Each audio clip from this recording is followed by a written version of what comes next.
All right. I'm gonna wait, see if we get some of our viewers back in here. That was so shitty of you, YouTube. Damn it. I said 2 curse words in the first 20 seconds. I'm sorry.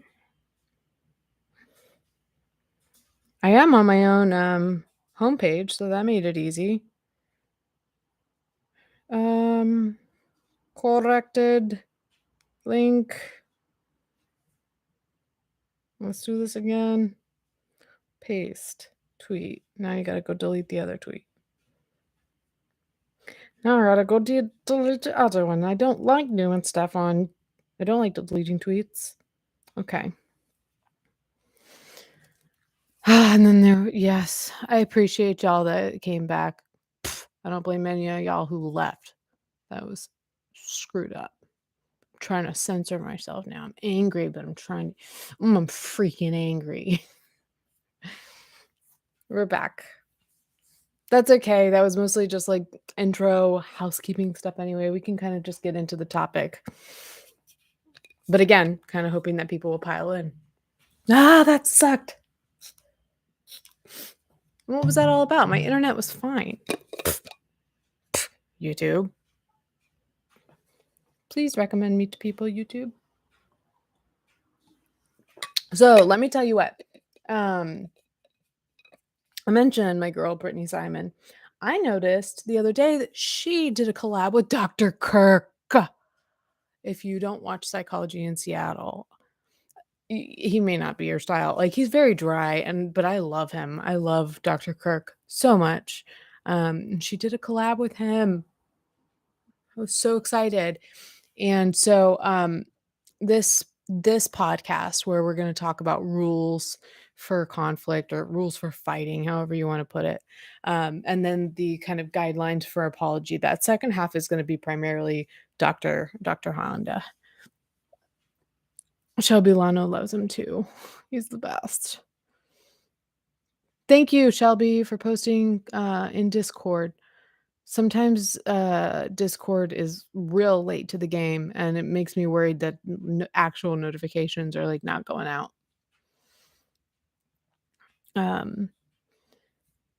Logan says he just wants to say hi, everyone. You're sick and cuddled in bed, but I hope you'll have a good life. I hope that you feel better, Logan. But yeah, this is something that's funny. I've always wanted to talk about. There are like certain topics where I'm like, yeah, I want to talk about that one day. Like, I was talking with somebody and I was like, one of these days I need to put together like my headache arsenal as like a podcast and like all the things that I do. All the things that I do to help myself with headaches, and then the anxiety arsenal. All the tips and tricks that I do for anxiety. So if you guys are interested in those things, that's what I was saying before I got cut off by YouTube, so rude, was that, I wanna know what y'all want me to talk about. Of course, if it's compatible with what I wanna talk about, that's how we make a perfect podcast topic.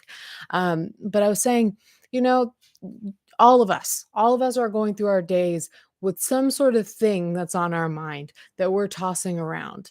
And oftentimes, I think we want to get somebody else's perspective on that thing. So, um, do myself and yourself a favor, if you wouldn't mind, if there's something that's on your mind and you're like, I've been thinking a lot about this, or just question, what would you do? Or what do you think of this? Or just, I like this topic. I want to discuss this. Please send me an email, basically a pod@gmail.com. Um, because we all have something that's on our mind. And it helps me to know what's on your mind in order to figure out what we should talk about. That's what I was getting at, if you could. Um, Lorian, YouTube told you I misled. Yeah, we had trouble with the first link. It went frozen. The anxiety one, Rachel says. Um, thank you so much, Shelby. Shelby is getting like um MVM most valuable mod award for tonight so far. So So one of the things that I've been wanting to talk about for like the whole time that I've been doing this. So what? It's been 3 years. 3 years now. Um but I have these rules for fighting, and they're just something that kind of these rules that just kind of naturally and organically came about early on, in one of my first serious relationships. So, when you're young and things are more volatile and your fights and your arguments don't necessarily go the best places. I'm mad because I just ordered all these new boxes and I just realized I have one and all I needed was one. Um, but yeah, when you're young and like I said, things are volatile. It's difficult to have productive conflict or confrontation. So, in particularly one of my relationships, I was like, well, these are the things that I think that we should keep in mind while we have arguments, just to make sure that we don't go off the rails. I've said this before, and I maintain it that growing up, kind of the foremost value I think that my parents instilled in us was the concept of respect. Um, and anybody can argue, especially if they don't like you, like, oh, well, it's disrespectful to do this, or haven't you been disrespectful in this way? But I'm referring to, or like you say your family this and hasn't haven't your parents disrespected each other in this way? Like they're divorced. So clearly, like, maybe there's likely things that could be seen as disrespect. But I'm talking about respect in the way that we speak to each other. And I think that was really important to my parents, and even though, they weren't meant to be together, I knew that from a young age. There was just a certain way that they never spoke to each other. There was a certain way they always spoke to each other, and even kind of revisiting that topic with my mom, she kind of, like, made that clear that, like, "Yeah, your dad never, like, yelled at me or anything like that." In fact, while my parents were going through their divorce, I remember my dad telling me, like, how guilty he felt because he said this thing to my mom, and he essentially cursed at her in this moment, and he just felt so bad about it. And so I think that's just a testament to kind of, what was important to my parents and what they instilled in us.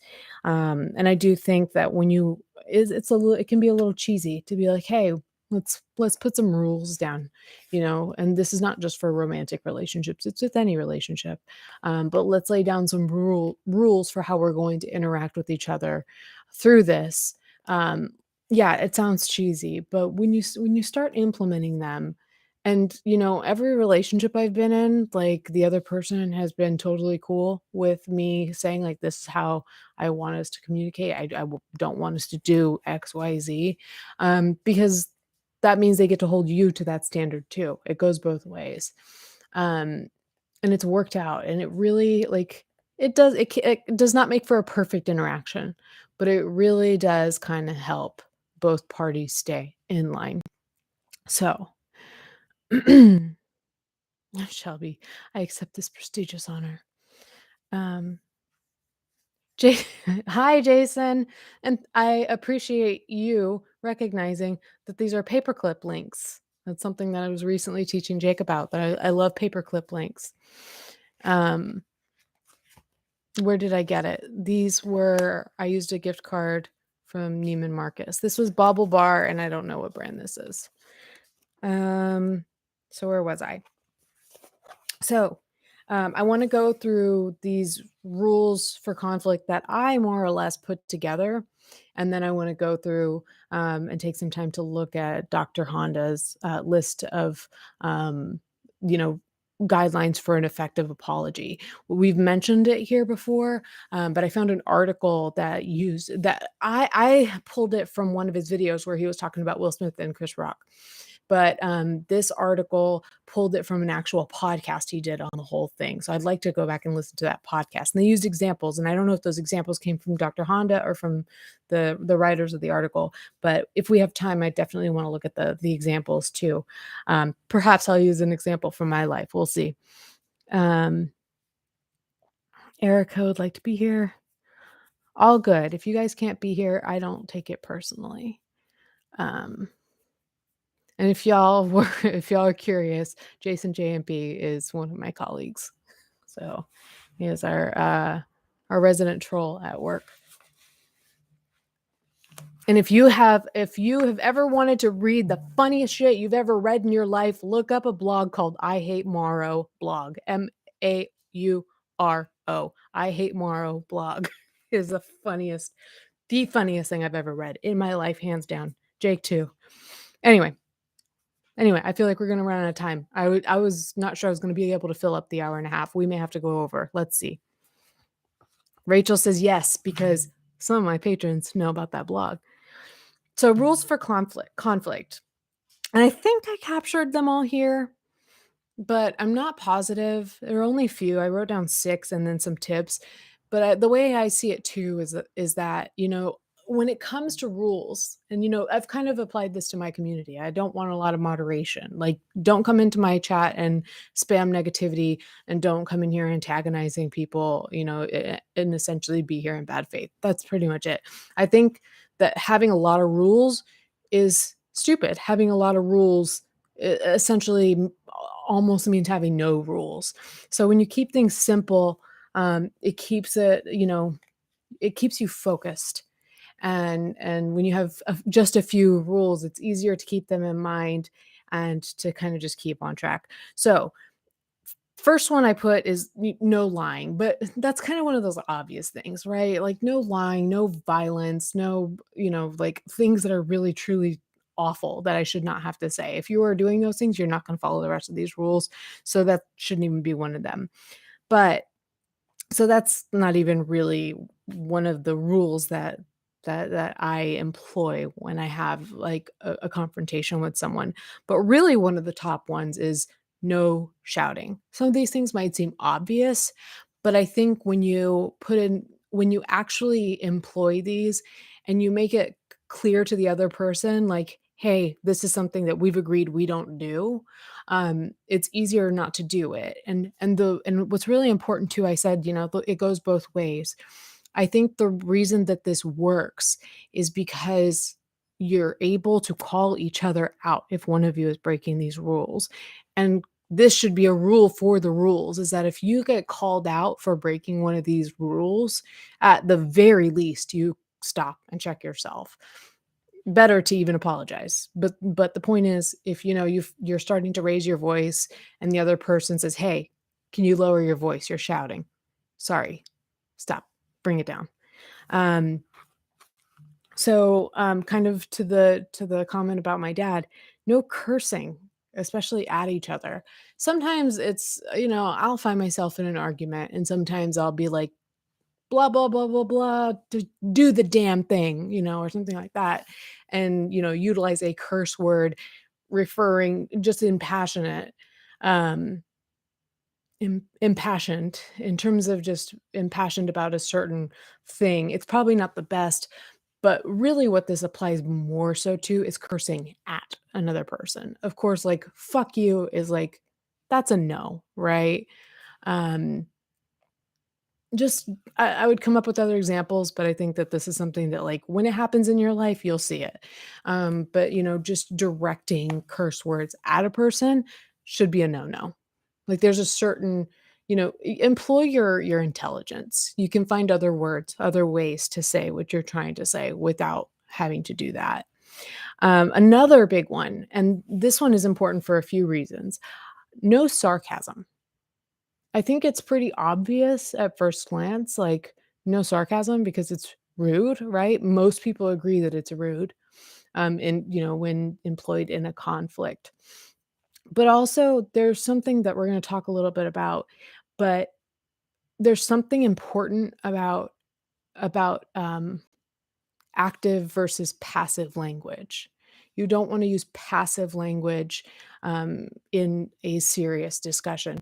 For people who are neurodivergent, this is of utmost importance. That we can oftentimes have a hard time even detecting sarcasm. Or sometimes people think that we're being sarcastic when we're not. So it's really important in most conversation, but especially in an important, confrontation or conflict to say exactly what you mean. And so sarcasm not only can read very disrespectful, it can be confusing too. And it's just not healthy. It's just not healthy. Any therapist will tout the importance of not active, direct versus passive, direct communication. Um, Cuckoo, Findula, you said, I think one of the toughest things to do is being aware of our emotions so we can keep ourselves from doing a lot of these things. Yes. What I think is really fantastic, though, about this system is that you keep each other in check. And isn't it really easy, right? When you're kind of in an adversarial position, you get to call the other person out, right? It's like I've been watching the Alex Murdaugh trial. It's like lawyers, they keep each other in check by calling the objectives. You get to do that with your adversary. And so you're gonna do it. Like, you're when you get the opportunity, it's almost, we kind of get some of us can get competitive and it gets really easy to be like, oh, I get to call this out because we've agreed that this is mistreatment on me. I'm going to call you out on it. So I think it is really good if obviously you want to be in these relationships with somebody that you trust. That's not abusing these things, that is not abusing you, but is doing this all in good faith. It's really hard, especially when and as a side note, I should put this under my tips. If you're in fight or flight, leave the conversation. If you find yourself that you're boiling with anxiety and anger and you're kind of like ready to just shout at at the top of your lungs and you're ready to go off and you can't even really think compassionately about the other person, as Dr. Honda tells us, that front part of your brain, we've talked so much about it, is shut down. I mean, that so many people have told us that, but what Dr. Honda says that I like is that we are not able to do quote unquote higher math. If that's going on, take a breather. I think it's a good thing to say, like, hey, can we return to this conversation in an hour? Can we return to this conversation later tonight? Can we return to this conversation in 10 minutes? It's whatever it is for you. I think it's a good thing to step away from a heated discussion if you know that it's not going to be productive, but I only think it's a good thing if you tell the other party when you expect to be back. That's an important thing. I think a lot of people employ that first thing and they're like, I have every right to do this, and you do. And it's good for me, and it can be, but it can feel a bit abusive, I think, to just step away, to walk away and not have any promise to return to the conversation, especially if it's really important to the other person. So, yeah, so going back to kind of in terms of like keeping your own emotions in check, we don't how we think we're coming across is not necessarily how we're always coming across, which is why it's a good system to be able to call each other out. If you are doing, and these things are very clear, for the most part. If you say,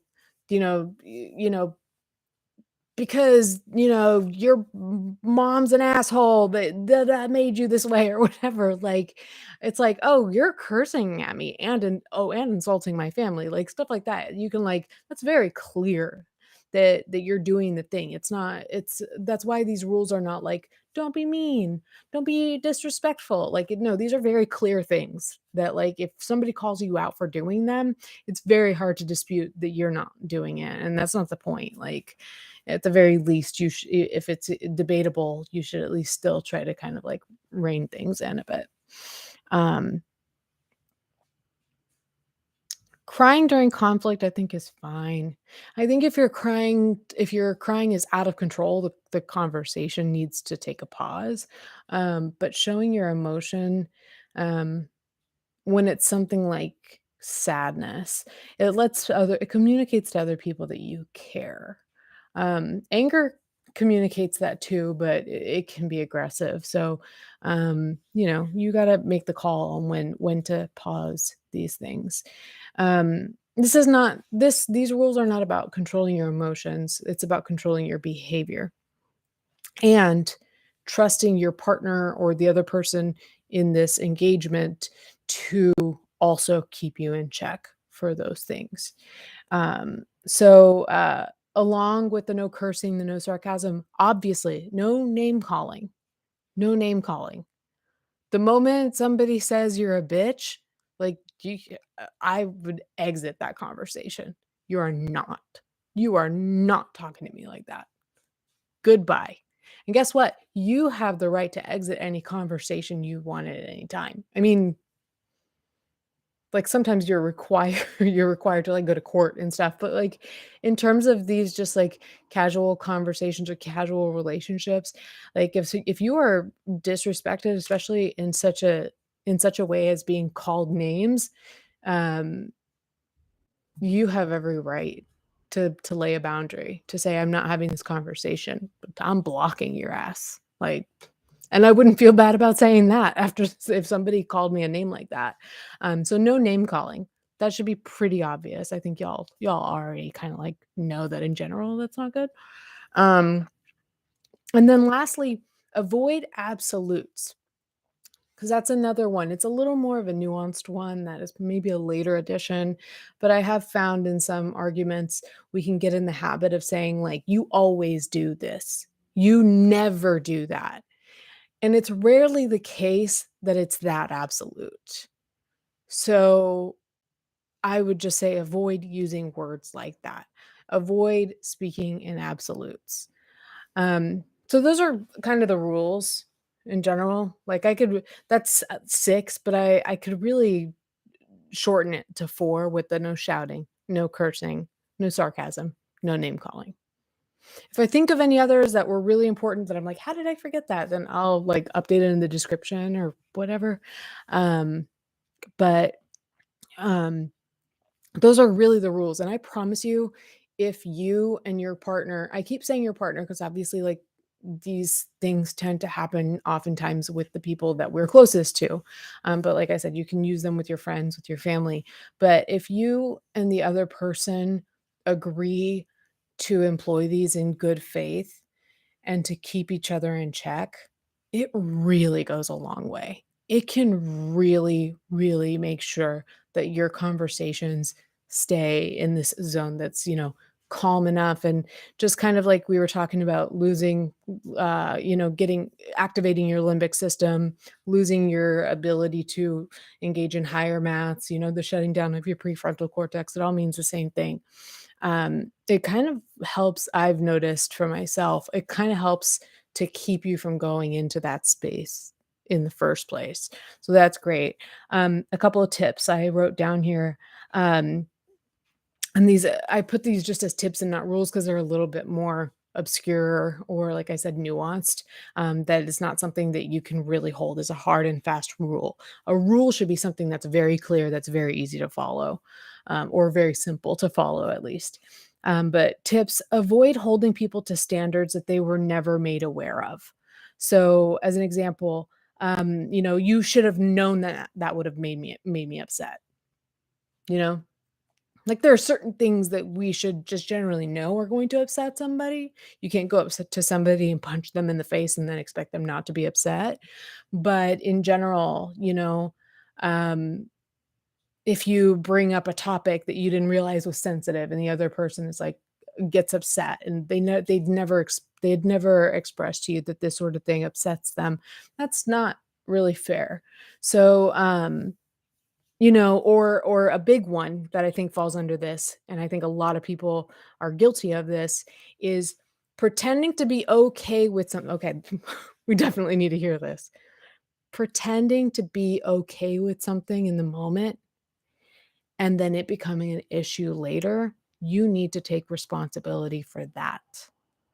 If somebody does something that upsets you in one moment and you decide, "I'm not gonna say anything, I'm gonna push that down,"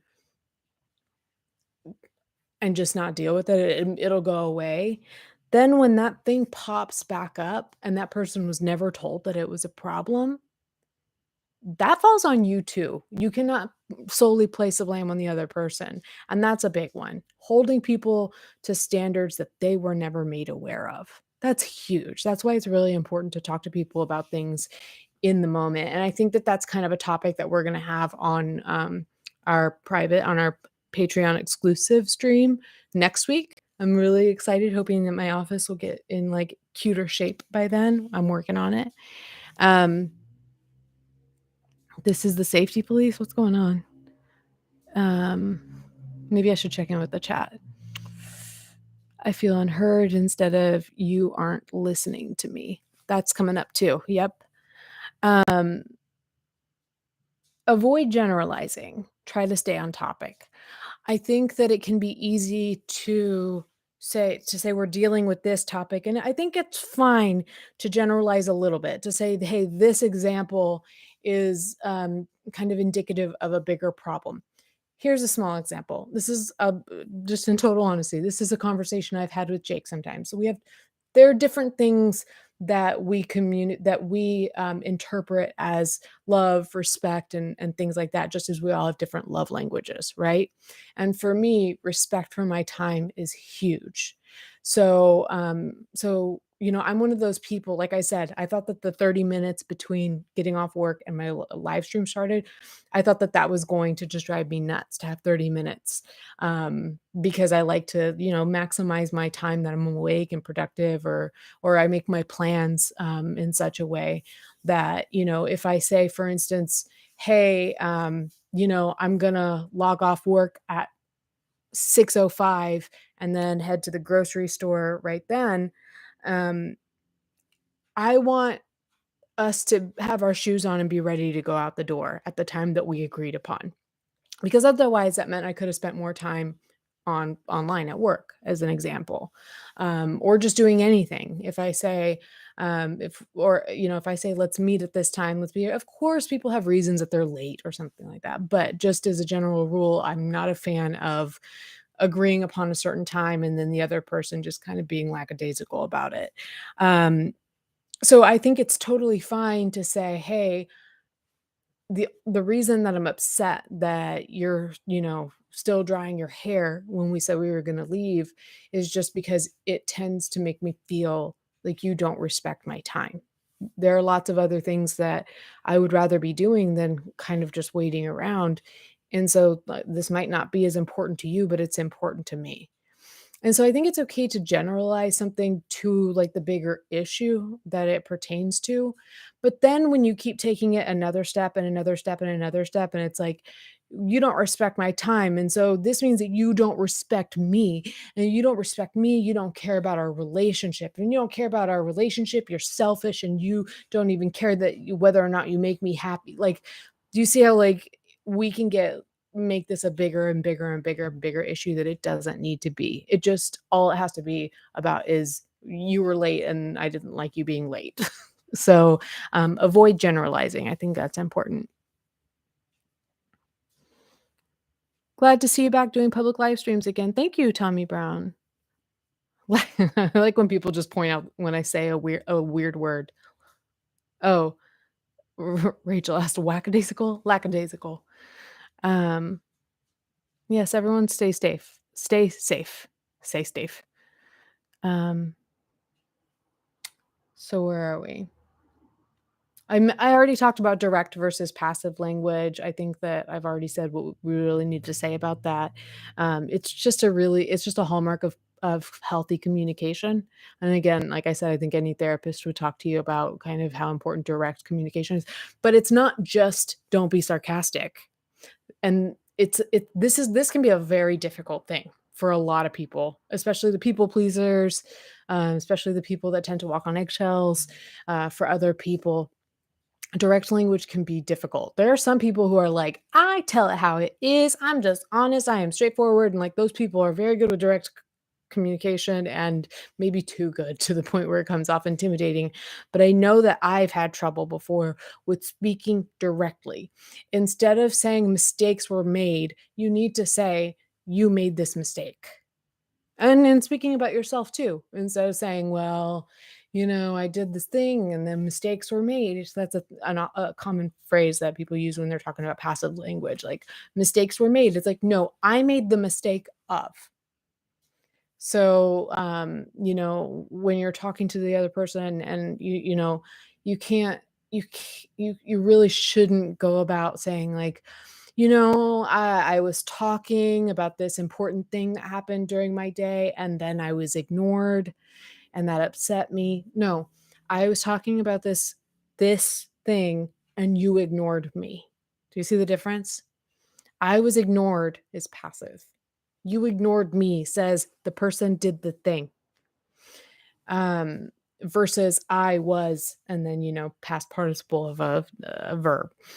Um, which kind of goes along too, and perhaps in order to soften the blow with that is to use I feel slash I wonder statements.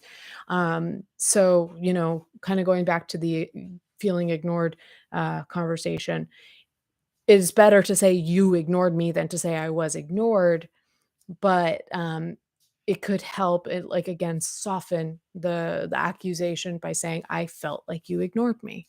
And that tends to work when you speak more about the way you feel when you are kind of making an accusation. I think it makes it easier because the other person is going to be less on guard when they're hearing about your feelings than when they're hearing about all the things that they've done wrong. I think sometimes you do just need to make an accusation, and that's just how it is. But a lot of times it is about how people make us feel when they do certain things. Um, I wonder statements are that I heard this from Dr. Drew, also Stan. Um, Dr. Drew talked about I wonder statements. Instead of, making accusations or even necessarily, like, asking questions that might seem too pointed and accusatory, you can just say, like, "S sometimes I wonder if this is what's going on. Is that the case?" And really, like, leave the door open to, "I could be wrong." So, I feel and I wonder, I think are really important to keep in mind. I need a hashtag water gang. I've been chatting a good bit.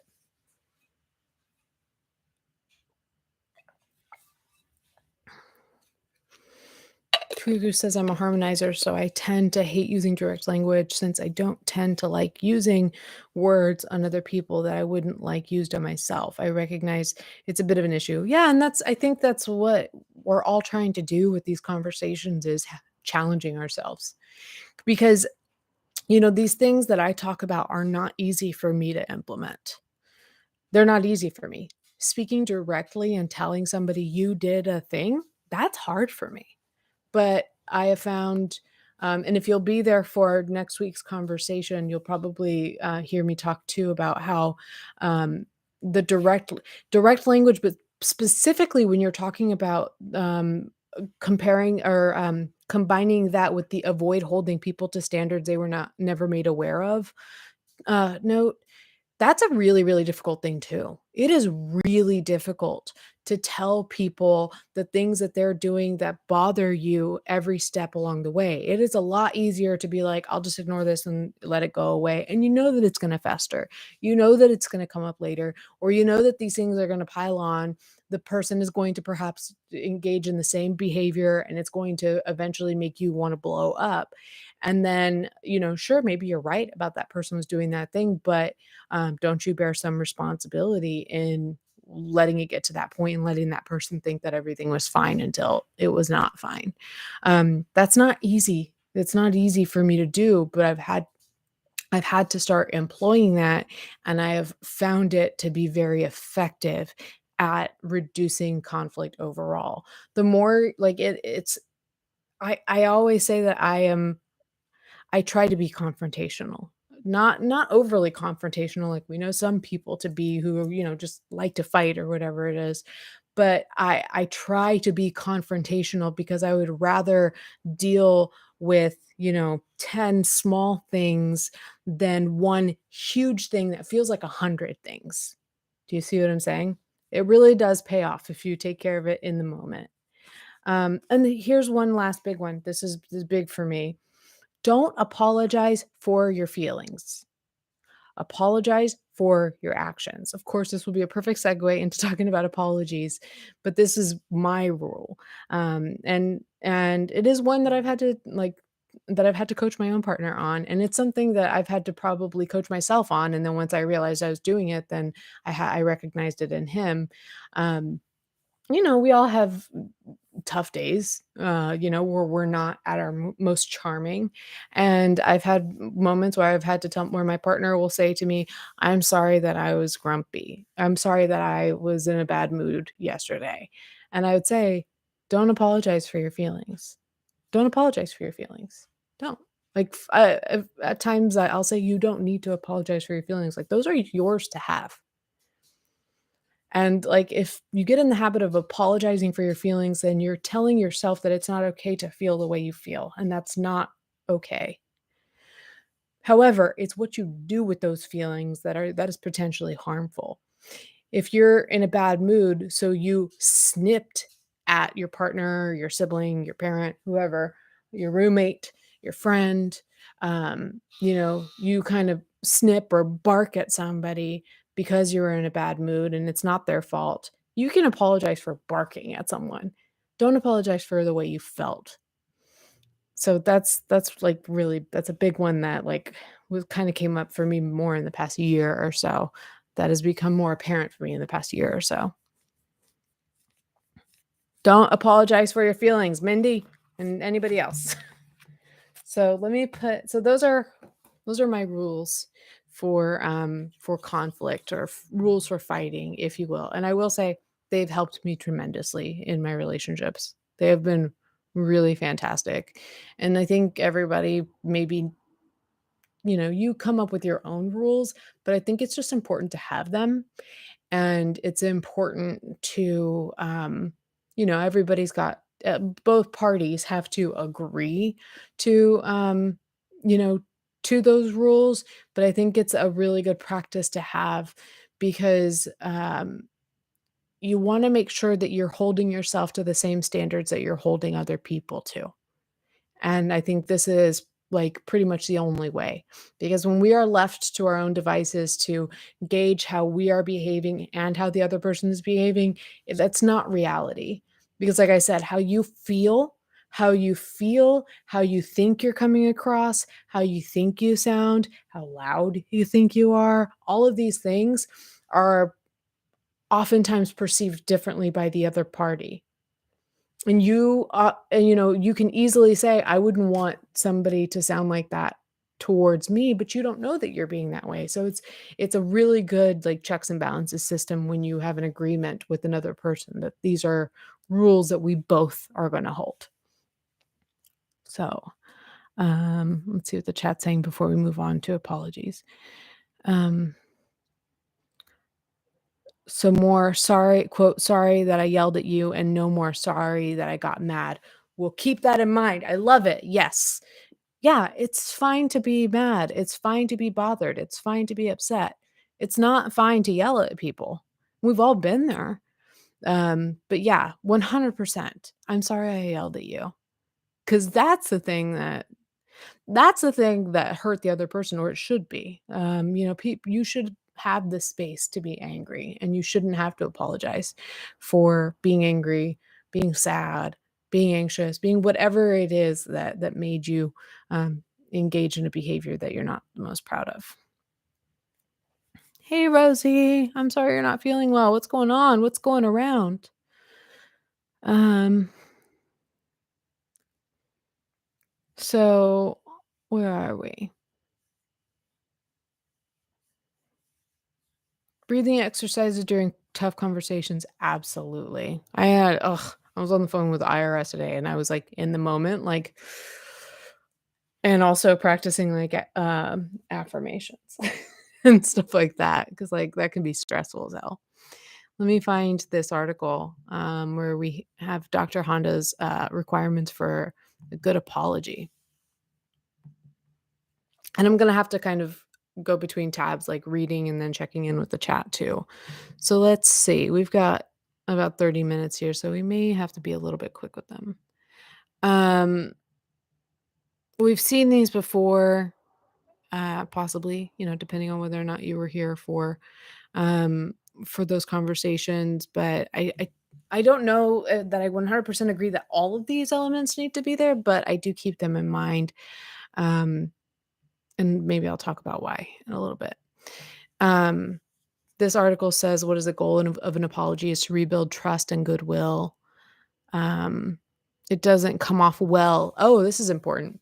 Usually it's to rebuild broken trust and goodwill.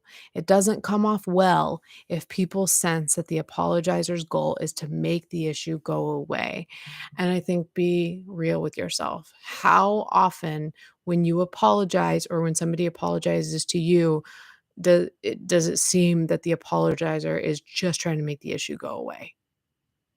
That they're not truly trying to, give you an opportunity, or you're not giving the other person the opportunity to feel however that action made them feel, to communicate that with you, um, to go through the process of deciding, like, how we're gonna get through this, if I'm going to accept the apology, all of those things, like, I think people are pretty, reckless with apologies most of the time, and I think where the idea of proper apologies really started to come into mind for me, and like you guys hear this a million times a year from me, is from AA. Because AA really does talk about, of course, one of the big things that AA talks about is making amends. And no, that's a really dark example. I'm not going to use that one. But it's important to make amends properly, or else, you're not healing. You yourself are not going to heal from that situation properly.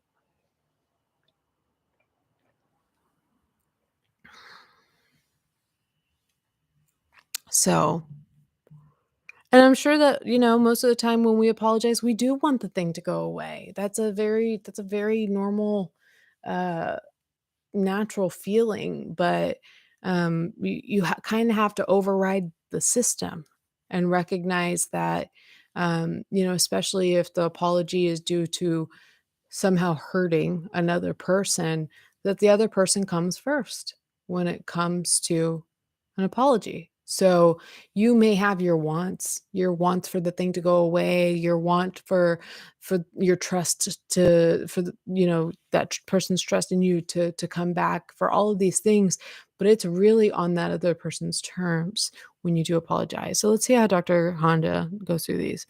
There are some steps. So, step number one, make a statement of apology. This is really important because I've dealt with people who sound like they're making an apology, but they never quite say, I'm sorry or I apologize. So, make sure that when you are making an apology, you say those words, either I'm sorry or I apologize. It's very simple. Just making a statement of apology. Let me see if they have examples of times that.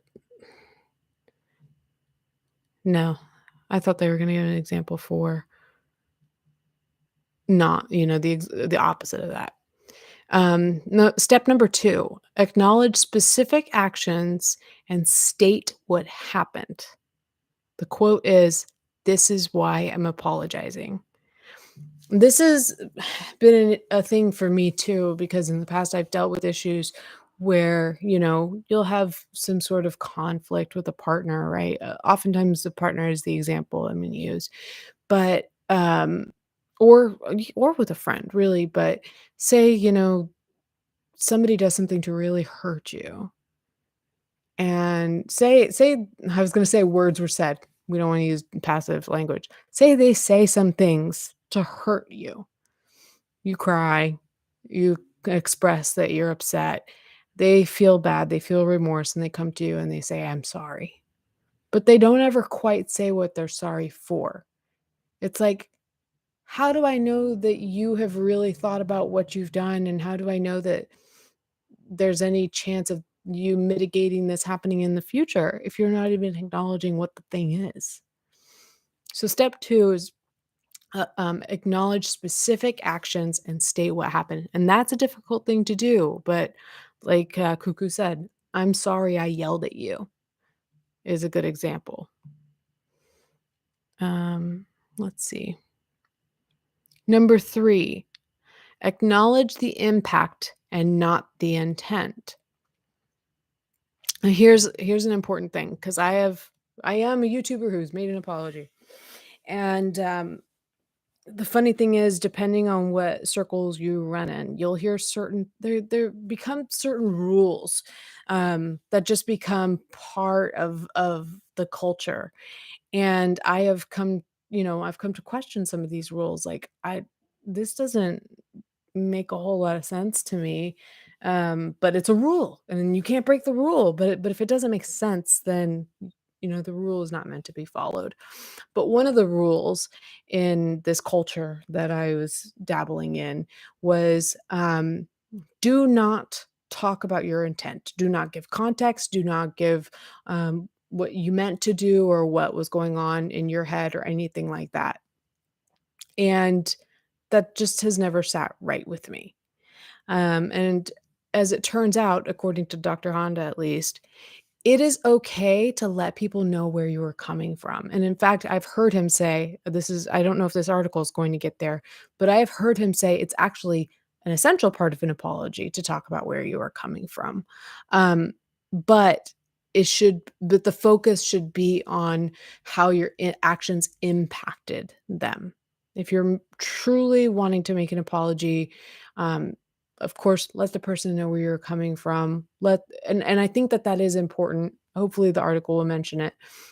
Dr. Honda did, but it is important because when you let the person know why it happened, then that communicates to them that you have put in the thought to recognize how this came to be, so that you can avoid this happening in the future. Why did I yell at you? Because I didn't take a moment I was angry and I didn't take a moment to go be by myself and do my breathing exercises, as an example. I yelled at you because I was angry in the moment and I didn't take a moment that I needed to breathe. What does that tell the other person? It tells the other person this this person is more likely next time to think, "Okay, I need to stop. I need to go to my bedroom and I need to do a couple of breathing exercises before I come out and talk to them again." So, I do think that impact and intent are both important, but I think the point is um not to make the intent more important than the impact. Um, because at the end of the day, the damage I was gonna use passive language, damage is done. At the end of the day, in this hypothetical situation, you have caused damage, and that is the most important thing that we're talking about is the damage that you caused. So, yes, why it happened is important and should be talked about, but the focus should be on the damage that was caused because that's what we're trying to rectify here to the best of our ability.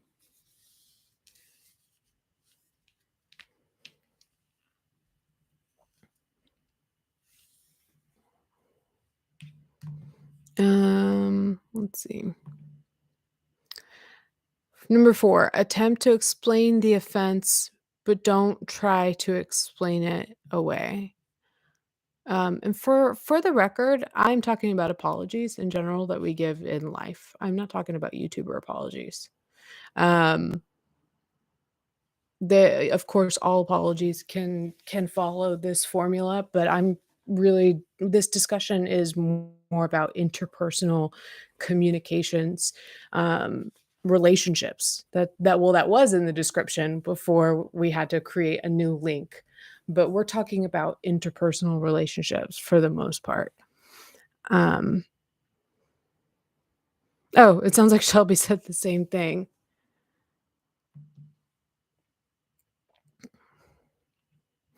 Number 4, attempts to explain the offense. Oh, okay, this is exactly what we were talking about. Attempt to explain the offense, but don't try to explain it away. Those 2 really kinda sound the same to me, at least the way that I kinda rephrase them, which is, this isn't about giving excuses, it's about giving context. And like I said, there are some circles that you may run in where they say, "You cannot give context," because context means excuses. And what this is saying is That is not true. Context is context. It is not an excuse. Those are 2 separate things. So make sure that your context doesn't that you're not giving context or excuses that masquerade as context. Um, Again, context is a way of of showing the other person you've thought about how and why this happened, and that lets you know more or less that this person is less likely to commit the same offense again. Let me check in with the chat real quick.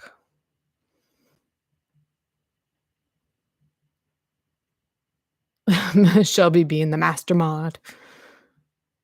Um, Chill. How different is a public apology from a private apology? Isn't the concept the same? I think so. I mean, I have a YouTube channel, but it's not like I have a lot of experience in, like, PR and, I don't care. I have analyzed, I think, YouTuber apologies as, like, the only example that we really have here. Of course, there's, like, Will Smith's giving an apology. I think that people are in general just too harsh on those who give public apologies. I have found that, and you hear a lot of people saying this, like, no matter what, you are going to do something wrong.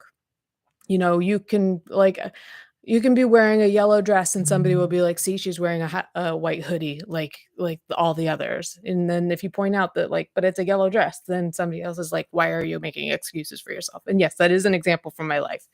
But, I don't like analyzing apologies. I've done it a little bit, but it feels kinda dirty to me because you really can't know, there's not really any way of knowing how sincere someone's being, but the world of people who want to pick apart apologies are going to try to find ways of determining how sincere it is, and those things all contradict each other. You have half of the population saying that if the person cries, then they're making it all about themselves, and so it's not a real apology.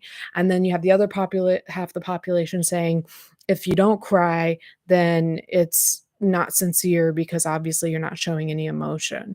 And, like, just and then picking apart, like, whether or not a person looks in a certain direction or something like that. Like, I'm not a fan of it. It feels icky to me.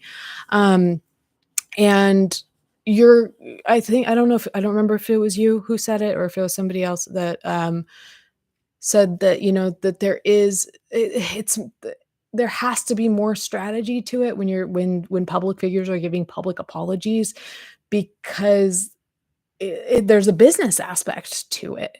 It's not the same as, one person hurt another person in their life, or they can have this intimate moment that is very genuine and sincere. How genuine and sincere can you be with a camera or this concept of people, um, in an audience that you can't see, that you've never been face to face with? Like, you can be as sincere as a person can be, but there's always going to be this lack of this lack of interpersonal dynamic that I'm discussing. Um, and also sometimes people need to take down things like that because, for professional reasons, it just and also because perhaps they don't agree entirely with how they felt in the moment. I think there are lots of reasons that a person could take things like that down. Um, let's see. Feel the people who are harshest with such judgments are probably the least likely to be aware of those same flaws within themselves. And let's be real too, is that most people who are, I'm not trying to vilify the people who make these assessments. I mean, it's a human curiosity. It's something people talk about. But the fact of the matter is, most of the people who are having those discussions about those things will never be in that situation and have no idea what it feels like. So I've just never been one to be like, you know, let me determine how much Tana Mojo means this when she says this, because I don't know how much somebody means something. Um, I don't know. I've like I said, I've talked about it some. I've definitely talked about Gabby Hanna non-apology because when somebody says, like, or kind of makes it sound like they're going to give an apology, and this is something an example I can use from my life too, but when somebody sounds like they're going to make an apology, but then it's all a bunch of accusations, like, I can definitely talk about that. There's something very different from somebody who's sitting down and trying to give the apology that they believe their audience wants, and then the world's gonna pick that apart, like, it's very rare that you hear people say, "That was a good apology," and people have will put my head on a chopping block for this, but as an example, um, Jenna Marbles, people are like, "Jenna Marbles, great example of an apology, great example," but I really think that it's our love for Jenna Marbles that made us say that and not the value of the apology. 'Cause, in her kind of cancellation of herself, she laid out, like, "I did these things that are just as problematic as the next person, and if it were someone else, I think that we would be quick to say, "Well, it doesn't matter if you apologize, you did the thing, you're racist, you're this, you're that." And I don't like I don't like this is why I don't wanna do talk about YouTube drama. Um, but, she still gave her reasons, she gave her context for them, and people, if I feel like if it were someone else, they would call that excuses. I don't have a problem with it. I think that it was perfectly fine, but I think a lot of YouTuber apologies are fine that most people don't agree with. Um, where was I going with that? But, right, but if you sound like you're starting to make an apology, but you don't even say you're sorry, you don't even say what you did, you don't say that you're sorry, um, you don't express remorse or compassion for anybody that you might have hurt, but instead you use that platform to point fingers at other people for why you may have done what you did. That I can judge. That I can and will judge, and I did. I made a video called Gabby Hanna's, non-apology apology video or something like that because, to be fair, I think she later said that wasn't an apology video, and so I was right, it was a non-apology video, but it's similar to, um, like a situation that I've handled recently with somebody who is a friend who, is dealing with some personal issues, related to some of the issues that I've dealt with in the past, and, because of substances, they behaved in a certain way at a time, and they reached out to say that they were intoxicated that day. And so, like, oh, I'm like, "Okay, so this is gonna be an apology." But then that immediately was followed by, "And I didn't like that you pointed this out to me. I didn't like that you criticized this, this, this." And then when I started to talk about, okay, well, that situation hurt me because XYZ, I was completely cut off. And this person screamed my head off, and I never got a chance to talk about how it made me feel, and I'm sure we'll get there with the Dr. Kirk's, kind of, rules for apology, but you really need to give if you're making an apology, you really need to give the other party space to talk about, how they felt, and, especially if it's that's a hard thing too with public apologies is that we don't how sincere can you be towards these people that you don't know? It's a very different thing. So I kind of want to reel it back into talking about interpersonal, kind of one-on-one type of things, because that's where you can really kind of feel the palpable hurt in a situation, and whether or not the apologizer is granting the space to the other person to discuss and to express how and why that hurt them, and I think that that is a mistake of a lot of people make when they want to apologize. It's like, "No, I apologize, it should go away," and that's the other thing too that I'm sure that we'll get to is, kind of thinking that because you've apologized for it, it's gotta go away. Um, No, it really should be a platform for the party that's hurt to be able to get their feelings out about that situation. So, that's another good point too, Rachel. It's hard to determine sincerity in an apology that's being demanded. Yeah. Um, that's the difficult thing too. Like we can all ask people for apologies. I typically don't because of what you're saying. Like you want it to be sincere, you want it to come from the person. I'd rather just tell you how I've been hurt and step away and let you come to me and apologize. But yeah, if an apology is demanded, how sincere can it be? Maybe it is, maybe it's not. Who knows? Who knows if the person even knows, the person who's doling it. Um, the difference between me with Jenna, she owned up to it rather than letting someone find it. I think a lot of people think the same. I agree with you. Again, I kinda wanna just, like, wrap this up and not focus on, public figures because that's really a different dynamic. But I agree. I am totally fine with the way that Jenna did it. My issue, and I've always said this, is that I don't think that the same audience would treat another person doing the same thing the same way.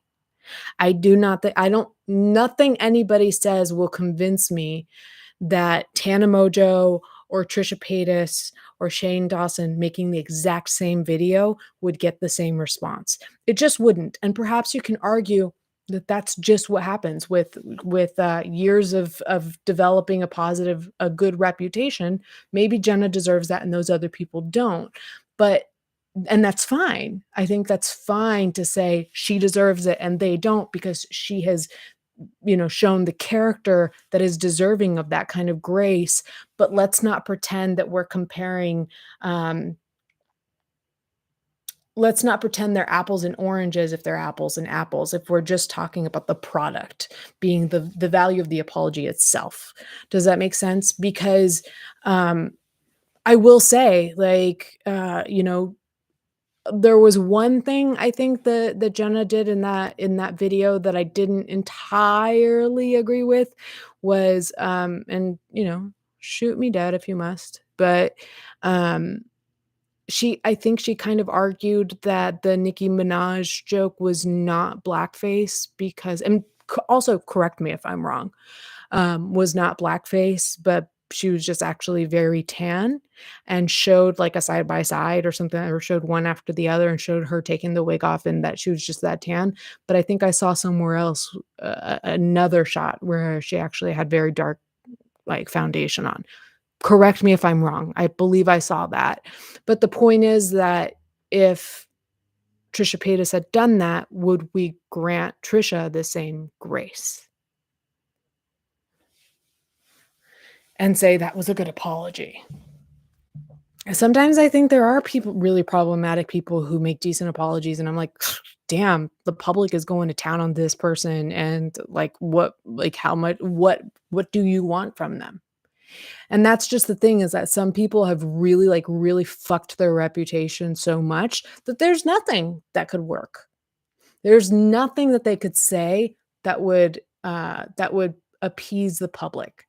That is the case for a lot of YouTuber apologies, is that, like, James Charles, Shane Dawson, Trisha Paytas, these very problematic people who have really upset their audience, like, a lot of times, there's not an apology that you can make that is going to make the audience happy with it, in which case and this is really a question, it's not me making a statement, but it kind of makes me wonder, is there a point to making an apology? But then if they don't, we criticize them for not making the apology, right? It's kind of I understand how these people can sometimes feel like they're in a situation where they cannot win. My point is and I tend to, I think, give a little more grace to people and trust that their intentions are good. It is sometimes a downfall of mine. So while I say, yes, Jenna did a great job of saying like, "Hey, I did these things. Stop pretending that I have not done anything wrong. That's what I liked that about her apology is she was like, I'm sick of people saying that I'm not problematic, and they love that I'm not problematic.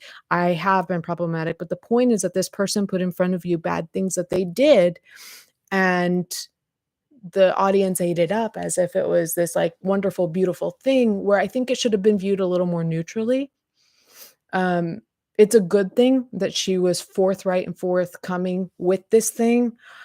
Um, the whole idea of it having to be found, it didn't need to be found because it was all public. But I think what you mean is that nobody was demanding it of her. I think it had something to do with her wanting to leave. But all I'm saying is that I just don't think that if the exact same video were made by other creators, I just do not believe that it would have been accepted the same way. And I'm saying it's fine. I'm saying it's totally fine. I'm saying when really problematic creators do the same thing, I think good for them. But can I say that publicly without it becoming a whole thing, without getting myself dragged back into the drama community? Ugh, I don't think so. Um, I hope that made sense. I'm gonna take a sip while we decide if that makes sense.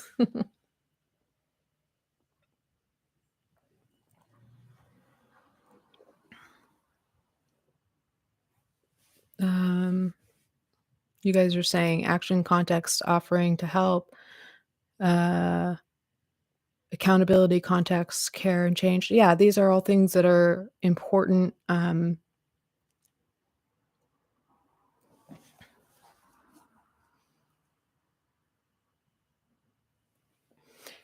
Crystal, I would argue that those creators are incapable of making the same exact apology, and that's where we're dealing with hypotheticals because that's something that we can't know. I think that the only fair thing to say is that those other creators are incapable of being that creator.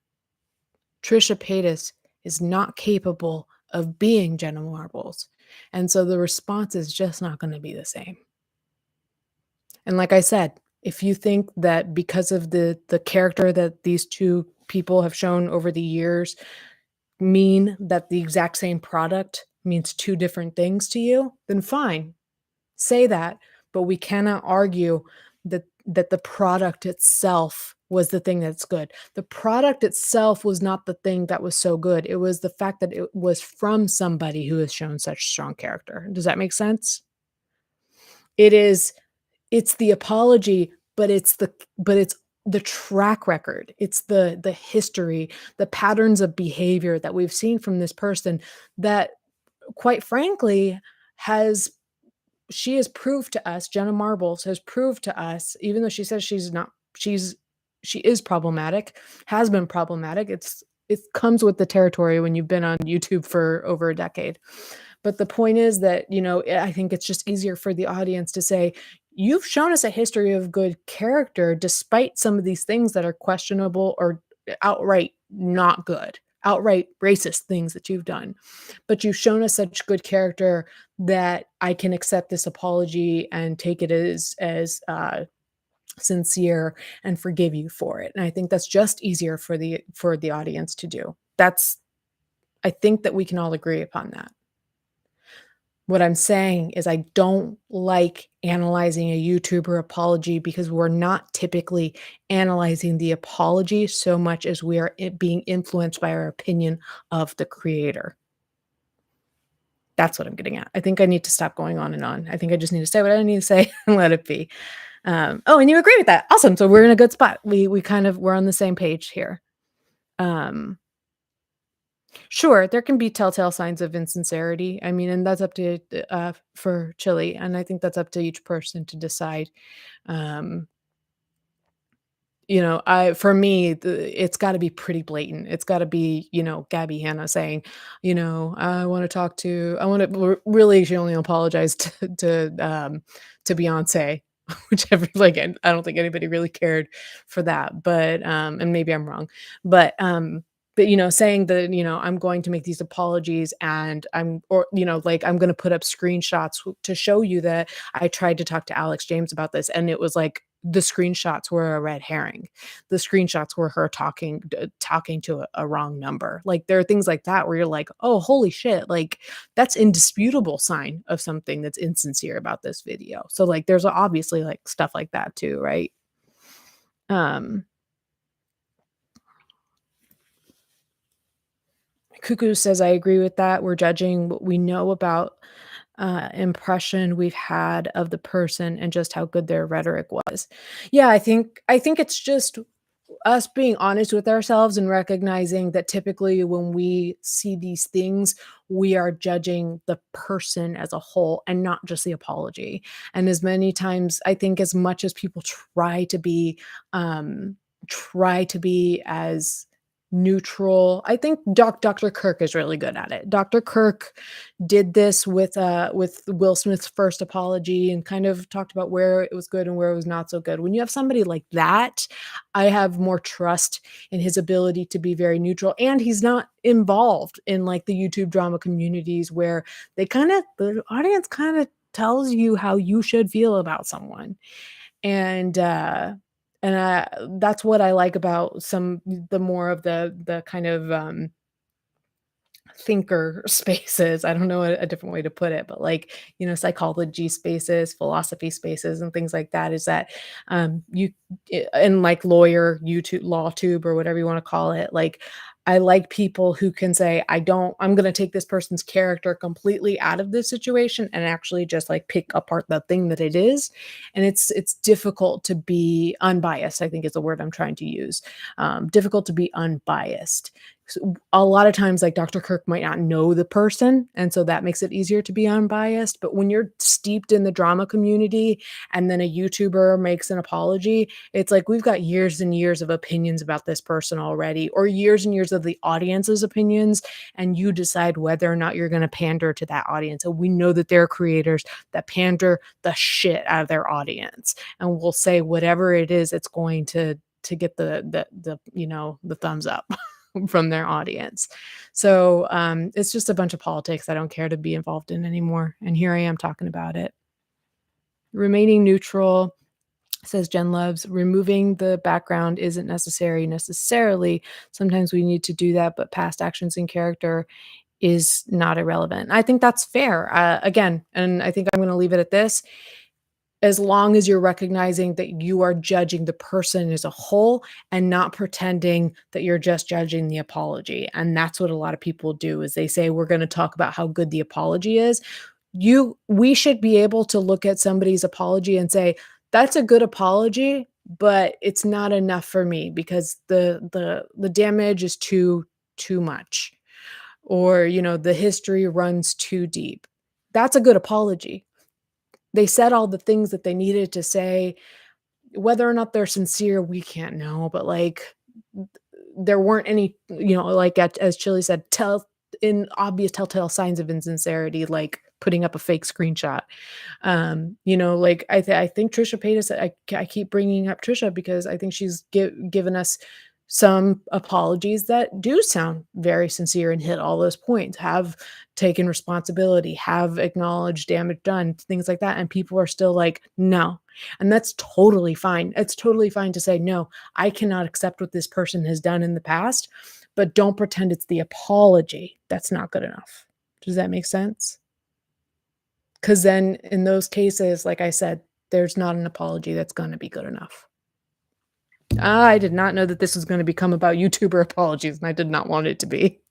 I really wanted to just get through the characteristics of a good apology, and I wanna kinda reel it back into interpersonal communications because it's just a different dynamic, and, it's really where this is gonna change our lives, because I don't care to talk about what makes a good YouTuber apology because what's that going to do for you? It's going to prepare you should you become a public figure someday, or if you are one and you have to make an apology sometime, then it's gonna perhaps prepare you, which that could be useful for some people, or it's going to teach you how to better judge and pick apart YouTuber apologies. Maybe if you wanna do that, that's fine, but that's not what the purpose of this is for. We're talking about conflict and conflict resolution between 2 people, sometimes 2 or more people, but really 2 people who know each other intimately. And when I say intimately, I don't mean like in a sexual way, but I mean intimately, meaning that they have an interpersonal relationship of some sort. So getting it back on track. I know we're already at 8 o'clock, but we'll finish this up. I also the other thing too that I'm gonna apologize for to you guys and to myself, but I still have this mechanism in my brain where I see people chatting and I'm like, "Ooh, they don't really agree with me completely. Let me explain myself until we're both on the same page completely." And I need to stop that. I need to stop. Like sometimes the things I say are not gonna jibe well with somebody else, and either somebody else is going to go, "Ooh, I don't like what she's saying, and I don't like what she stands for," and hopefully that person will be like, "Okay, I'm out. This isn't for me." Or you might say, "I don't like what she's saying. I don't really jibe with that, but I'm okay with a little disagreement. I'll stick around." And that's up to each person. What I'm not okay with is somebody who's like, "Ooh, I don't like what she's saying. I don't jibe with what she talks about. I don't care, uh, I don't care to set aside a disagreement and continue talking. I'm going to, just stick around just to express my discontent with this person and antagonize her." I'm not okay with that. But I do need to be okay with the occasional disagreement or even a misunderstanding. I think that's what it is I'm like, "Ooh, I don't wanna be misunderstood," and it's like, I need to be okay with there being an occasional misunderstanding because that's how life is. We can't fully explain every mechanism in our brain that got us to the place where we 100% agree with everybody on everything, and that's what I have a habit of trying to do, and I need to work on that. So, uh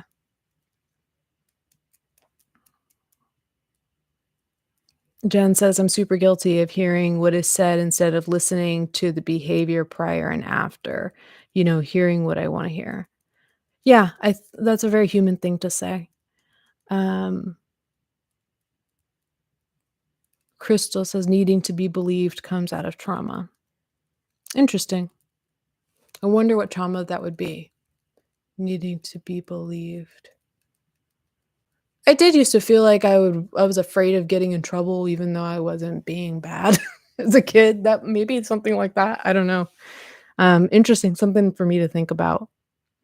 It's not even being believed, it's being wanting to be understood. It's probably around the same probably a similar concept, but it's more, wanting to make sure that me and the other person are in like, almost complete alignment.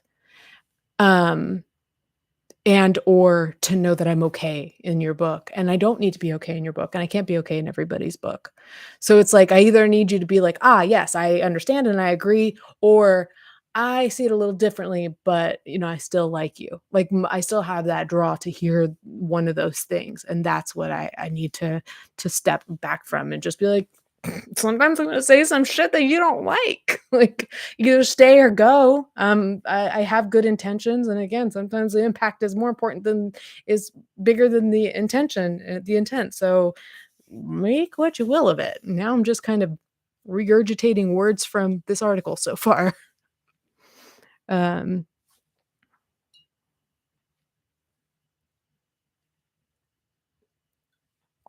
Crystal says, For me, it comes out of being abused and being scared that nobody would believe me. So I was always overly honest." I have, I do have I'm honest to a fault and also forthcoming to a fault. Like, I can't keep secrets. I'm very trusting. I'm very honest. Um, I've always heard that that's a very common trait of autism, which again is the thing that, like, a concept that I've been exploring for the past couple of years now for myself. And it does seem aligned with you know, with the traits of autism. I don't know if perhaps it could be a combination of the two. Um, I think I do have trauma that has led to people pleasing. That's a very common thing with alcoholics and addicts. Where were we? Apologies. So, yes, we've heard that the impact needs to be the focus, but also you need to uh, attempt to explain the offense without trying to explain it away. Give context, not excuses. Both are important. Hear that. Hear that. Oops, my glasses hit the pop filter. Context is important, y'all. It's just that the impact is should be come first. It should be the focus. Okay, let's get on to number 5 because I think there are 10 of these. Convey your own emotions. So their example or their explanation is the other person needs to know that you feel bad about what happened. Do you feel ashamed? Do you feel guilty? Do you feel scared that they hate you? Um, he conveys a lot of emotions in the letter. This is an example, but yeah. And then here it says, I was looking for remorse, but I didn't see it. I mean, we hear that all the time with court cases, especially. Like, you're saying that you're sorry, you're acknowledging the hurt, but do you feel bad for it? Does it hurt you to know that you've hurt me? That's important. So yeah, talk about your feeling or talk about your feelings. Where are we? Sorry, I was snooping in on the chat, and then when I watch these back and I'm, like, quiet because I'm reading the chat, I'm like, "Oh, I hate that dead air." Okay. Number 6, address the emotions of those who were hurt. Ah, I think this is one of those well, I mean, a lot of these steps were missed by the person who was starting to make an apology to me, but this was a big one, is that I wanted to talk about how I felt as a result of the things that that person did because they were drunk. I should have said intoxicated, like I said before, but whatever, I'm not telling you who the person is. But their intoxicated state caused them to behave in certain ways, and I didn't get a chance to say how that made me feel, or I started to, and then I got my head chewed off for how I felt. And this is saying that you need to validate how that person might be feeling, especially if it's hurt. Number 7, admit fault.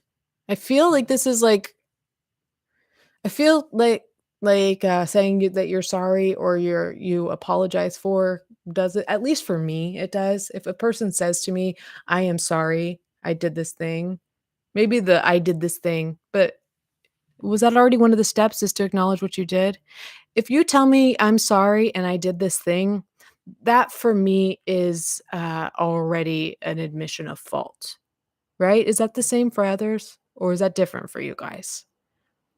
They say here people always talk about quote unquote owning it slash taking and taking accountability.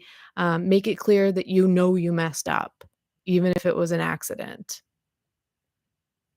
So the closest thing I see is, it says here in quotes, the closest thing I see is first and foremost, I owe an apology to the community for an article that was published. They keep referring to this article. I wonder if it's an example, like if this actually happened or if it's just, this is, I take full responsibility and I offer my sincere apology. It was an oversight.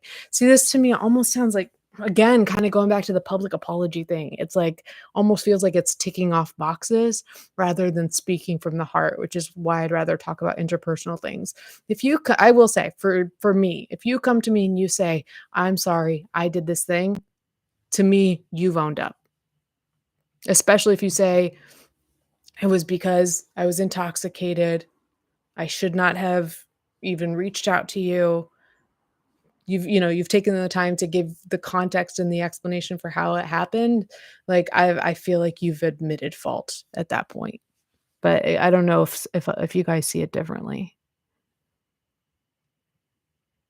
So for Jen, she says, "No, just saying I did this is an acknowledgement enough for me. I need someone to own responsibility for what their actions caused."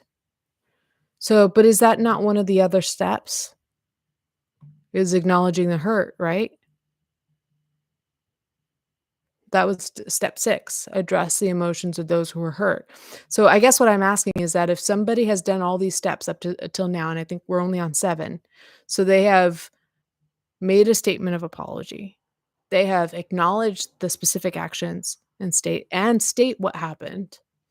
They acknowledge the impact over the intent, They attempt to explain the offense, but not try to explain it away. They have conveyed their emotions. They have addressed the emotions of your emotions. Admitting fault, is that something different for you?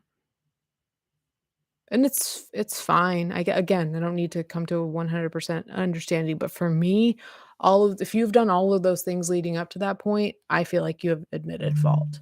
If you've expressed remorse, if you've taken the time to listen to what happened to me, um, and perhaps it's like an apology sandwich. Perhaps it means that you need to apologize, then hear how it affected the person, and then acknowledge again, kind of just like acknowledgement, listen, acknowledgement. Maybe that's kind of where that comes in. But admitting fault and making an apology really are very similar to me. Agreed, Jen, that that alone is not enough for an apology all around, but we're only talking about this one aspect. Crystal, I like that. An apology is a conversation. It doesn't have to be a perfect statement. Yeah, and that's why I said I didn't like using their example because it felt like it was like ticking boxes. I think like the rules for that I was giving for like rules for fighting or conflict, I think it's pretty easy to have those 4 things in mind and to be like, these 4 things, we are gonna hold each other to this through this the entirety of this conversation. But with an apology, like, you go in with your best intentions and you try your damnedest and you give your best apology to someone and it's good enough that it works and you guys work it out and everybody feels heard. Does that necessarily mean that you've checked every single one of these 10 boxes per Dr. Kirk Honda? And this list might change for him too. Who says that it has to be static forever? You know, like most things in psychology are not, most lists are not. Um, yeah, I think it's more just these are kind of like with AA too. No alcoholic is going to ever perfectly follow every single step and all the principles perfectly. But it's a matter of keeping all of these things in mind and kind of reminding yourself of these things so that in general you can live your life in such a way. So I think the idea is keep these things in mind. And maybe that's the purpose of having, the steps, make an admission of guilt or, make a statement of apology, talk about the feelings, recognize their feelings and admit fault. Maybe it's just kind of a repetition like with AA. Maybe these are just repetitions so that it hammers into our brains how important these kind of aspects that are very similar or maybe the same, just how important it is for especially those aspects to be done in an apology, and maybe that's it. Because like, just like I think was it Crystal? Yeah, you're having a conversation. You don't have a checklist there, and you're gonna go, "Okay, I'm gonna make sure that I hit all these. I'm gonna have my checklist here while I make this apology to you just to make sure that I'm doing it right." Like that in and of itself is gonna seem very sterile. So yeah, I agree that like or I agree with what it sounds like you're saying is that like nobody's gonna perfectly hit all of these marks. It seems like every single time. Um, and Jen loves, I don't want you to feel like you have to agree with me. I just like it as just some discourse, I don't see the difference, but again, maybe it's just something that needs to be hammered home. Um,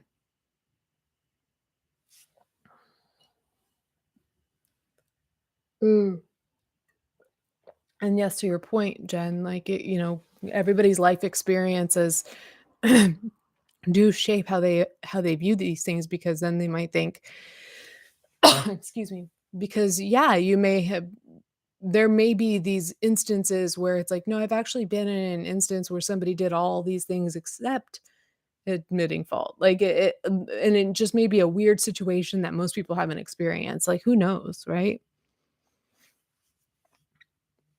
I do like these lists as just kind of things to kinda keep in like, I couldn't tell you off the top of my head. I could give you an idea. I can list, like, 5 of the major things, like, when I'm explaining to somebody what the elements of a good apology are, but I wouldn't be able to give you all 10 items off the top of my head. Does that mean that I'm not capable of giving a good apology? No, I mean, they're general concepts, and if you understand them, like somebody said, like, it's about healthy communication and kind of taking these things in and learning these as habits, are really going to produce more healthy communication. So where are we? We're at number 8. Be clear about what you will do to improve in the future. Um, so again, for me, if somebody does this, it's also like I feel like they've admitted fault. Like if you're telling me you're going to change, for me, that here they're highlighting the words lessons learned. Really important, right? I've thought about this. I've acknowledged your feelings. This did happen. I did this to you. Um, I've thought about how this happened. That's why I think the context piece is really important, is because I need to know that you've thought about how you got here so that I know that this is not going to happen again, or the likelihood of this happening again is much reduced. I need to know that, and that's what this step is about. Be clear about what you will do to improve in the future. So the example from before, I'm sorry I yelled at you when I walked through the door. I needed to take a moment to go set down my stuff and breathe because I had just gotten bad news. It put me in a really bad headspace, and I mistreated you by yelling at you when you spoke to me. What are you gonna do in the future? In the future, when I get bad news, I'm going to make sure that I take a moment by myself to do my breathing exercises or whatever. I'll say some your therapist gives you some sort of exercise that works for you. But whatever it is, I'm going to make sure that next time something like this happens and I feel this way, I'm going to do this thing so that I don't bite your head off again. That's what that means to me.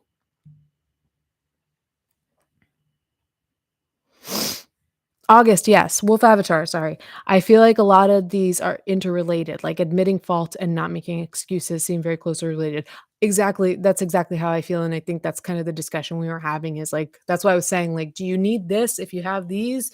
But they are very related. So that's why I'm saying I don't know that it needs to be a checklist so much as these are just concepts and maybe slightly different angles on a very similar, very on a certain type of feeling or behavior.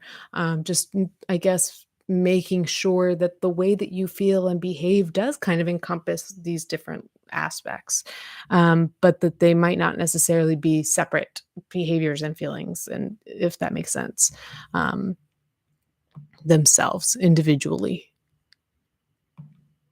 Because perhaps when you explain the context of how this happened, inherently in how you explain that tells the other person that it's not going to happen again. Maybe you explained, "This happened because what I'm supposed to do is I'm supposed to take a moment to breathe and be alone and decompress before speaking to people, and I know that I shouldn't have reacted the way I did. I know I should have taken my moment to do my breathing exercises, and that's not something that I wanna do in the future." It's like you've already kind of addressed a few of these things, I feel, and maybe I didn't use the best example, but y'all know what I mean. This is off the cuff here. So, okay, so the last couple steps. Number 9, offer reparation. It's pretty straightforward. Is there anything I can do to make this right? How can I make this right? I think for some people, just the apology in and of itself is enough. A lot of people, the apology and we'll wait and see, that your behavior's changed. Maybe that's what you need. Maybe there is a tangible thing that can be done, to fix it, Maybe you did a thing. Maybe you got angry and you smashed a pot. or something like that, that belong to the other person. And, one of the things that you can do that to offer reparation is to replace the thing that you broke, something like that. I think it's just different for everybody in each situation.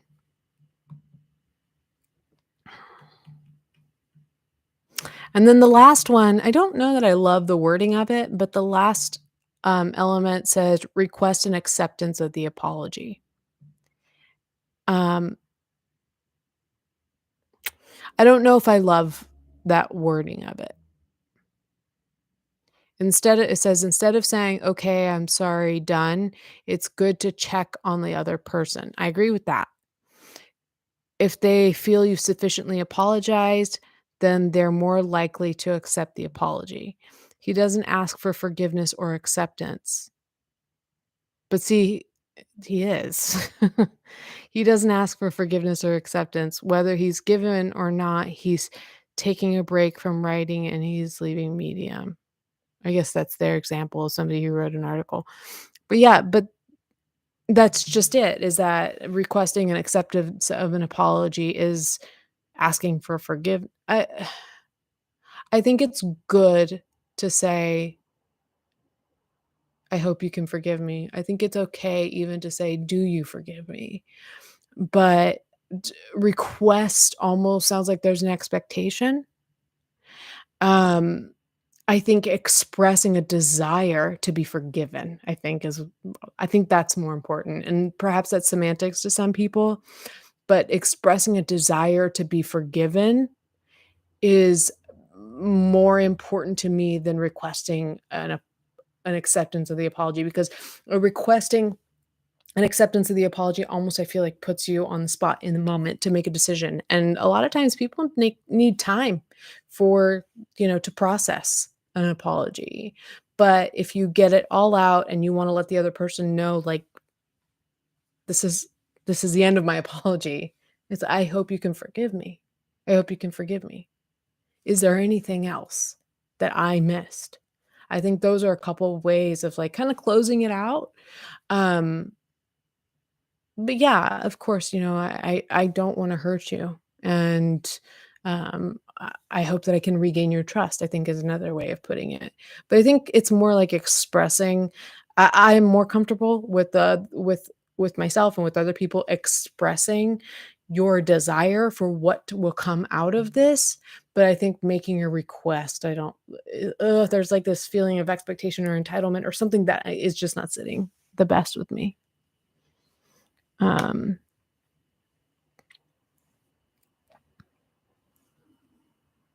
Why do I think people are so bad at apologizing, even if they're really sorry? I think I don't necessarily think people are so bad at apologizing, but I do think that typically when an apology is necessary, people are emotional, and emotions really get in our way of thinking of the higher math, right?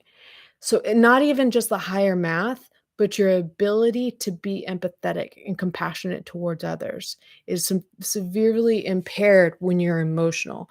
So, I think that when you're put on the spot, you're already oftentimes people are very anxious when they are made to give an apology. I think I think, yeah, I think it's really hard to be truly empathetic of other people when you're put on the spot to make an apology. I think it requires a shit ton of humility, and that is a really, really, really hard thing for human beings to do, is to employ that level of humility where you are, because you're it's a certain that kind of humility means intense vulnerability. To put yourself out there and say, I did this. I was in the wrong. I hurt you. I'm here to listen to you explain to me how I hurt you and how it impacted you. I am here to tell you how I'm going to change, how I've thought about what I've done. That's a lot of vulnerability. That's a lot of vulnerability. And I think the instinct is to want to protect the self, and when you go to protect yourself, then that takes away from the compassion for the other person. I think it's just a very human thing. I don't see when I kinda going back briefly to, like, the "Are you gonna return to drama videos?" Being in the drama community felt like it was all like, it was so easy and expected in the culture to be super judgmental and hold people to unrealistic standards all the time. But actually realizing, like, this is how people operate, and, to recognize that it's really, really hard to give a good apology, it's a good practice to try and do these things.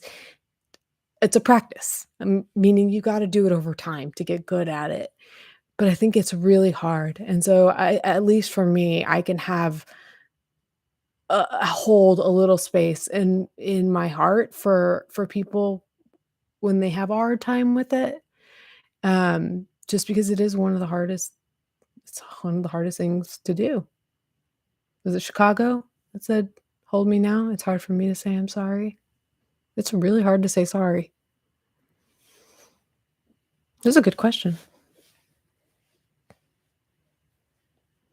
Agreed, Jen. A request without an expectation or timeline. That's why I said, like, I like the idea of saying, like, "I hope you can forgive me." That doesn't ask for, like, "Hey, can you forgive me by next week?" Like, "Hey, can you forgive me right now?" But just saying, like, I would a hope. I think expressing the hope for it is it. Shelby Lano says, "A couples therapist taught me to check in and say things like, 'Does that make sense?' and 'Did I miss anything?'" I love that. I love it.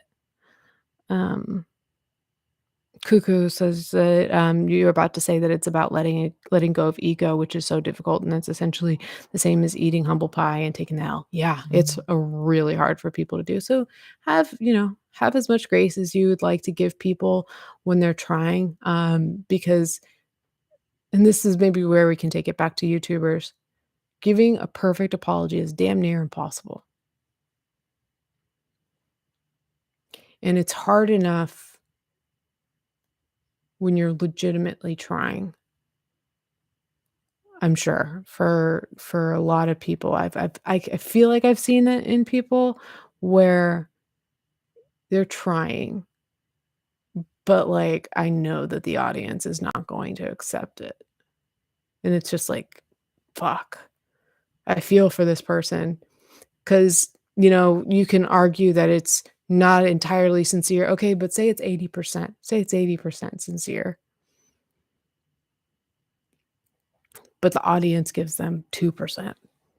It's, rough, man. Like, I don't like the practice of YouTuber apologies and, the analysis of them and all of that, unless, like I said, it's a Dr. Kirk type or, like, somebody who is truly I as much as I love, love is a strong word. As much as I sometimes occasionally enjoy, um, like, Observe, Logan from Observe, um or certain commentary channels, I still think most of them, their biases come through or having a finger on the pulse of what the audience wants to hear kinda comes through, and I so most people, I just don't think it's not a practice I love. It's not one I love to, um love to witness, and maybe there's something so uncomfortable about it because apologies are typically meant to be done in private.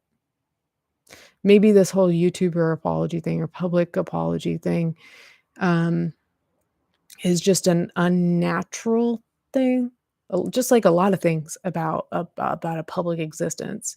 And then, of course, with corporations and stuff like that, like, there's no way of knowing how sincere an entity can be. So, there's just so much that's so unnatural about brands and brands to include people who are public figures giving their apologies. It's just I don't think it's meant in general, I just don't think apologies I understand the necessity for them sometimes, but there's a reason that they just feel off most of the time, right? So,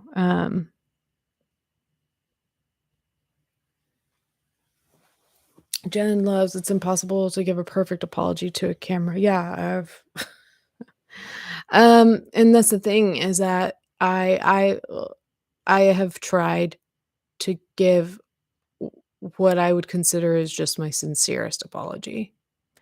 I e I started thinking about how to make a good apology, and I stopped, and I when I realized I was focusing too much on how to make a good apology, I stopped, and I said, "This is too focused on, like, a PR-y type of feeling.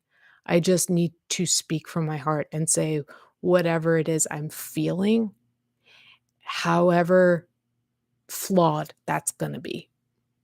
And that's what came out. I know that's not something that while I'm still in the professional world, I don't think that's something that necessarily needs to be out there um, for professional contacts and all of that to see, and there are certain things about that time that I just don't relate to anymore, and I'd rather not put my super personal stuff from a time that I was very I just shit's so different these days, so, um, I don't know if that person who asked about that is still in here, but yeah, there's a number of reasons. A lot of it is just professional life. Um, I've got other jobs that take precedence over this one. Um, Humbling and scary enough to apologize to one person, let alone a bunch of people, and then add to the fact that a bunch of people unrelated to the issue are going to jump in. Yeah, it's a weird thing. I would I would say how scary it is, but, it's like one of those necessary things that, like, you can be pretty sure is just not gonna go in your favor. It sucks. Whereas we're talking about interpersonal apologies, and if done right, and if it's peop 2 because we're talking about 2 people who care about each other, right? Generally.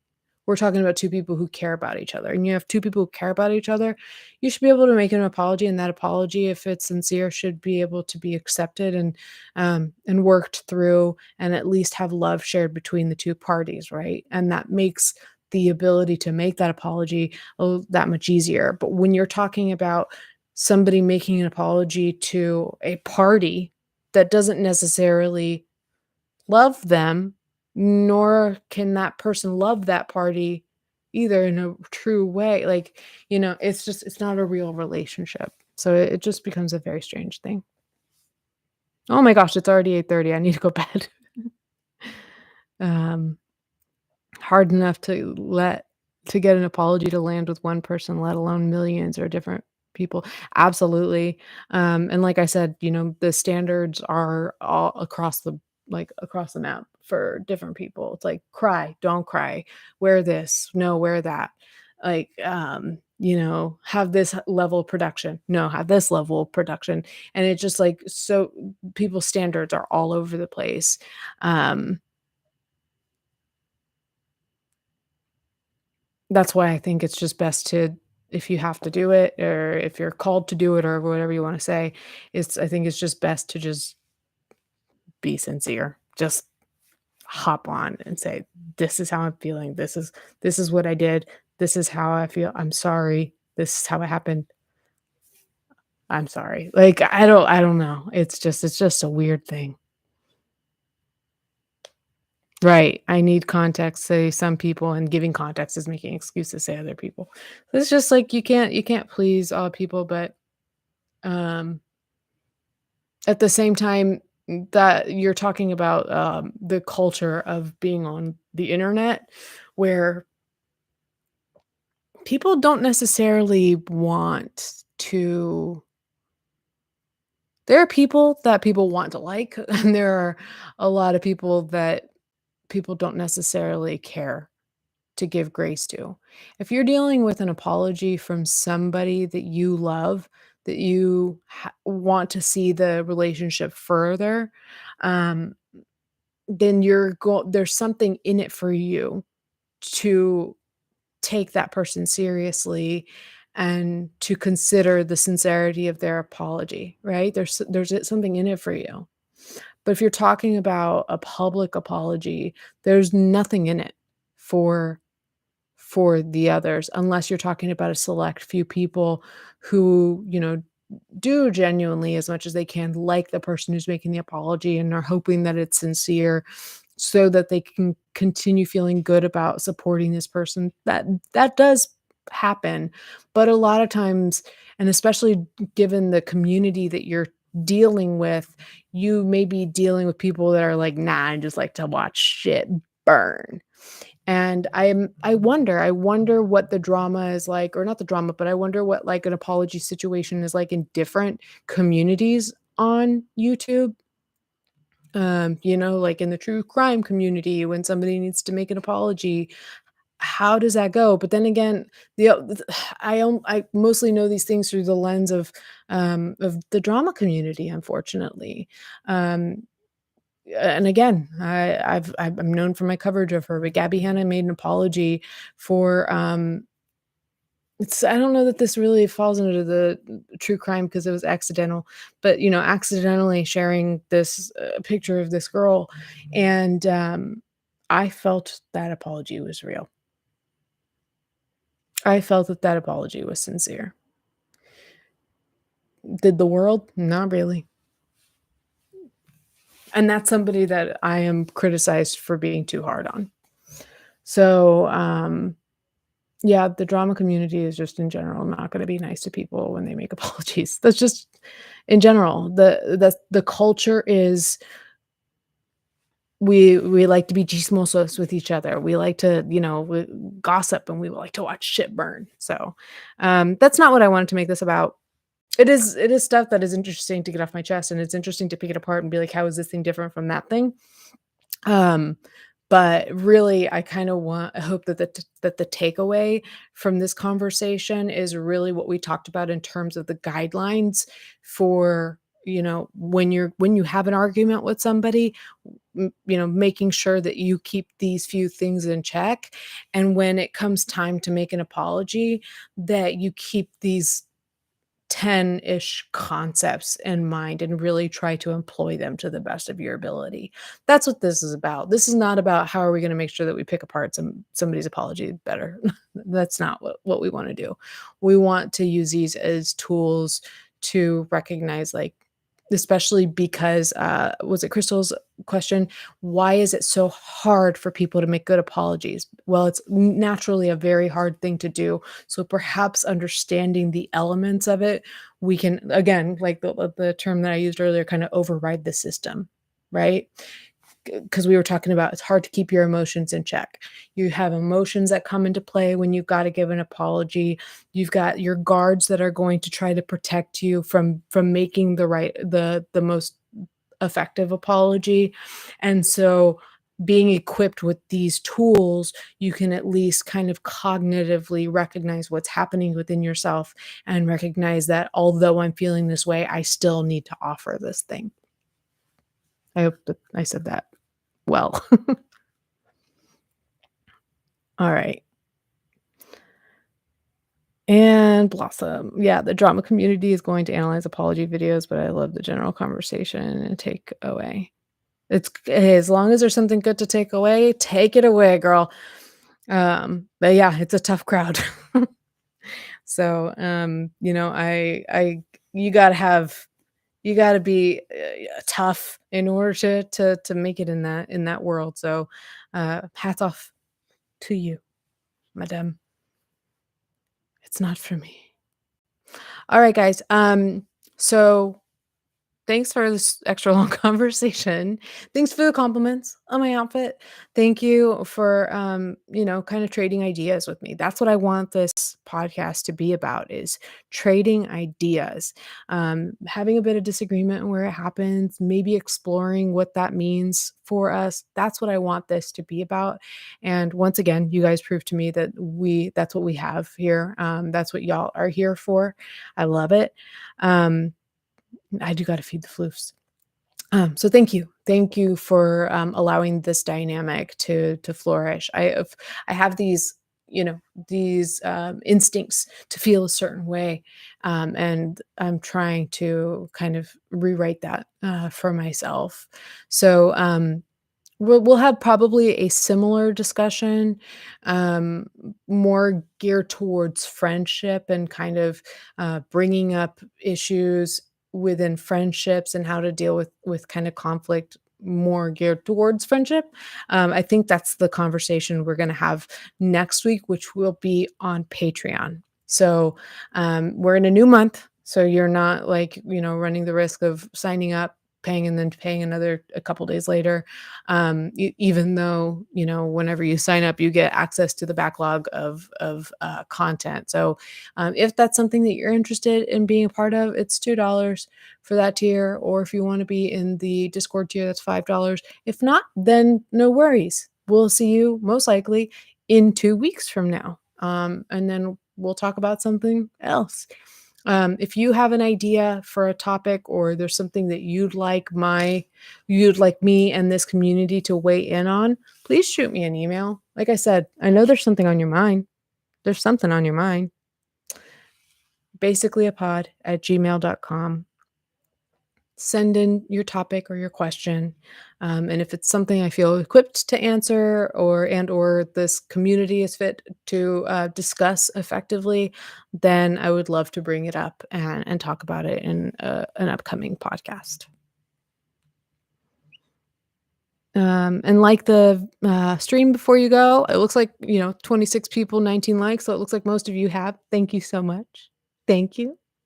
Looking forward to hear your thoughts on friendships and apologies. Um, I don't know if it's gonna be apologies so much, the next one, but, um or I don't know if you're still, um, in the playback right now.